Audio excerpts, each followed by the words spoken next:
ಶ್ರೀಕೃಷ್ಣ ದೇವರಾಯ ಆಡಳಿತದಲ್ಲಿದ್ದಂಥ ಶ್ರೀಕೃಷ್ಣ ದೇವರಾಯನ ಸಾಮ್ರಾಜ್ಯದಲ್ಲಿ ಮತ್ತು ಆಡಳಿತದಲ್ಲಿದ್ದಂಥ ಪ್ರಧಾನಮಂತ್ರಿ ಯಾರು ಸಾಲ್ವ ತಿಮ್ಮರಸು ಅವರು ಜೈಲಲ್ಲಿ ಹಾಕಿದ್ರು. ಅದು ಕೂಡ ನಿಮಗೆ ಆ ಸ್ಮಾರಕವನ್ನು ತೋರಿಸಿದ್ವಿ ಮತ್ತು ಜೈಲು ಕೂಡ ತೋರಿಸಿದ್ವಿ. ಇಲ್ಲಿ ನಿಮಗೆ ಬಹುಮುಖ್ಯವಾಗಿ ಏನು ತೋರಿಸ್ತಾ ಇದೀವಪ್ಪ ಅಂದರೆ ತಿಮ್ಮರಸು ಅವರ ಸಮಾಧಿ. ವೀಕ್ಷಕರು ನೋಡಿ, ವಿಜಯನಗರ ಸಾಮ್ರಾಜ್ಯದ ಅತ್ಯಂತ ಚಾಣಾಕ್ಷ ಮತ್ತು ಸೇನಾ ಚಾಣಾಕ್ಷ ಕೂಡ ಹೌದು ಮತ್ತು ಸೈನಿಕ ಶಕ್ತಿ ಮತ್ತು ಅದನ್ನು ಬಳಸಿಕೊಳ್ಳುವ ವ್ಯಕ್ತಿ ಕೂಡ ಸಾಮರ್ಥ್ಯ ಒಂದು ಸಾಲ್ವ ತಿಮ್ಮರಸುಗೆ ಇತ್ತು. ಆದರೆ ಸಾಲ್ವ ತಿಮ್ಮರಸು ಅವರ ಸಾವು ಹೇಗಾಯಿತು ಅನ್ನೋದು ನಿಮ್ಗೆ ಹೇಳ್ತೀನಿ. ಹೇಗಾಯಿತು ಅನ್ನೋದಕ್ಕಿಂತ ಮುಂಚೆ ಮೊದಲೇದಾಗಿ ನೋಡಿ, 1524ರಲ್ಲಿ ಶ್ರೀಕೃಷ್ಣ ದೇವರಾಯ ಅವ್ರಿಗೆ ಅನಿಸುತ್ತೆ, ಅವ್ರಿಗೆ ಆವಾಗ ಒಂದು 40-45 ವಯಸ್ಸಿರುತ್ತೆ ಇತಿಹಾಸಕಾರರ ಪ್ರಕಾರ. ಅವ್ರಿಗೆ ಅನಿಸುತ್ತೆ ಇರತಕ್ಕಂಥ ಏಕೈಕ ಮಗ ತಿರುಮಲ ರಾಯನಿಗೆ ಪಟ್ಟ ಕಟ್ಟಬೇಕು, ನಾನು ಇರುವಾಗಲೇ ಪಟ್ಟ ಕಟ್ಟಬೇಕು ಅಂತ ಬಯಸ್ತಾರೆ ಶ್ರೀಕೃಷ್ಣ ದೇವರಾಯ. ಅದೇ ರೀತಿ 1524ರಲ್ಲಿ ಮಗ ತಿರುಮಲ ರಾಯಗೆ ಪಟ್ಟ ಕಟ್ತಾರೆ ಎಂದು. ಬರೀ 6 ವರ್ಷದ ಮಗ ಆಗಿರ್ತಾನೆ ತಿರುಮಲ ರಾಯ. ಈ ತಿರುಮಲ ರಾಯ ತುಂಬ ದಿನ ಬದುಕುಳಿಯುವುದಿಲ್ಲ. ಯಾಕಂದರೆ ನೋಡಿ, ಅತಿ ದೊಡ್ಡ ಸಾಮ್ರಾಜ್ಯ ವಿಜಯನಗರ ಸಾಮ್ರಾಜ್ಯ. ವಿಜಯನಗರ ಸಾಮ್ರಾಜ್ಯದ ದೊರೆಯ ಮಗ ಶ್ರೀಕೃಷ್ಣ ದೇವರಾಯ ಮಗ ಆಗಿರ್ತಕ್ಕಂಥ ತಿರುಮಲ ರಾಯಗೆ ಪಟ್ಟ ಕಟ್ಟಿದ ಕೆಲವೇ ದಿನಗಳಲ್ಲಿ ಅವನು ಮರಣವನ್ನು ಅಪ್ತಾನೆ. ತಿರುಮಲ ರಾಯ ಯಾಕೆ ಮರಣವನ್ನು ಅಪ್ತಾನೆ ಎಂಬುದು ಕೂಡ ತುಂಬ ದುಃಖಕ್ಕೆ ಕಾರಣವಾಗುತ್ತೆ.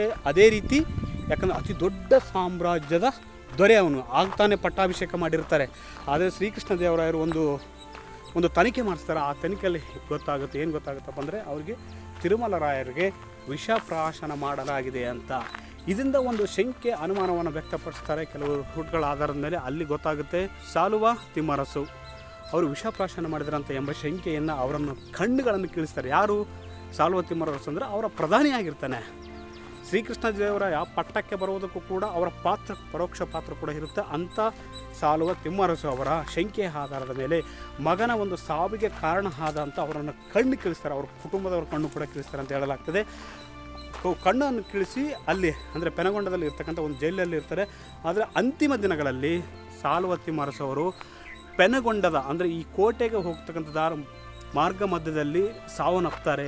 ಅವರ ಸಮಾಧಿ ಕೂಡ ನಿಮ್ಗೆ ತೋರಿಸ್ತೀವಿ ವೀಕ್ಷಕರು. ಇಲ್ಲಿ ಏನಿದೆಯಲ್ಲ ಈ ಗೋಪುರ, ಸಾಲುವ ತಿಮ್ಮರಸ ಅವರ ಸಮಾಧಿ ಅಂತ ಹೇಳಲಾಗ್ತಿದೆ.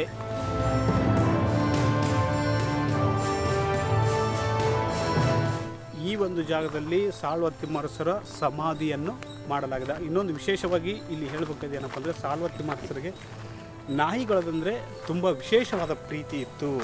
ಆ ನಾಯಿಗಳು ಕೂಡ ಇಲ್ಲೇ ಸಾಯ್ತಾವೆ. ಆ ನಾಯಿಗಳಿಗೂ ಕೂಡ ಇಲ್ಲಿ ಸಮಾಧಿ ಕಟ್ಟಲಾಗಿದೆ ಅಂತ ಹೇಳ್ತಾರೆ. ಬಹುತೇಕ ನೋಡಿ ಈ ಭಾಗ ಸಂಪೂರ್ಣವಾಗಿ ಬಿದ್ದು ಹೋಗಿದೆ.